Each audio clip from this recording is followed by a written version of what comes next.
I'm James, agronomist at the Riverina Co-op, here today to talk a few points that could be beneficial at this start of this season.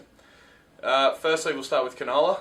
The season started off quite well. We had a lot of rain in summer and a lot of moisture there in the profile, so starting with that full moisture profile has been very beneficial for the canola.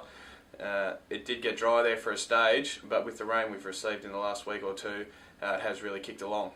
A few things that you should be wary about with the canola at this stage is pests.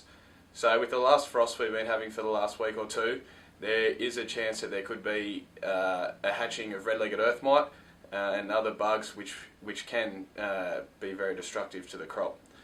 You really need to keep an eye on this, and insecticide sprays would be beneficial if there hasn't been any seed dressing or bare earth insecticide applied.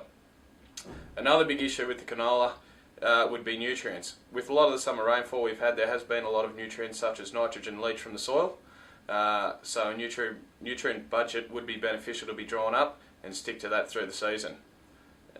With the price of canola at the moment and the amount that's been put in, an extra 30%, it would be beneficial to keep the nutrients up to the canola, because with the water we've had and the moisture profile, that will be the limiting factor.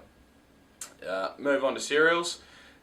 Cereals are starting to come out now. They've been getting sown for the last couple of weeks. There's been a fair bit of early cereals, grazing type cereals going as well.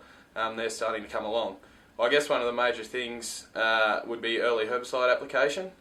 So you really want to reduce the competition in the crop for a nutrient, water and space perspective. So early herbicide application would be very beneficial for the oncoming season. Pests will also be an issue, especially in crops that are coming out of pasture. The pest burden will be quite high, so you really need to keep an eye on that and monitor it quite frequently, and if insecticides are needed, so be it. Nutrients will also be an issue for cereals.